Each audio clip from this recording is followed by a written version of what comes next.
মাধুরা ফুডিনেস্ট চ্যানেলে আপনাদের সবাইকে স্বাগত। বাঙালিদের পুজোর মরশুম তো জন্মাষ্টমী থেকেই শুরু হয়ে গেল।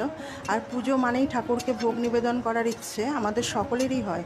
ভোগে তো ছোলার ডাল থাকেই, আর সেই ছোলার ডালকে আরও সুস্বাদু ও আকর্ষণীয় করে তুলতে আমার এই রেসিপি ফলো করুন।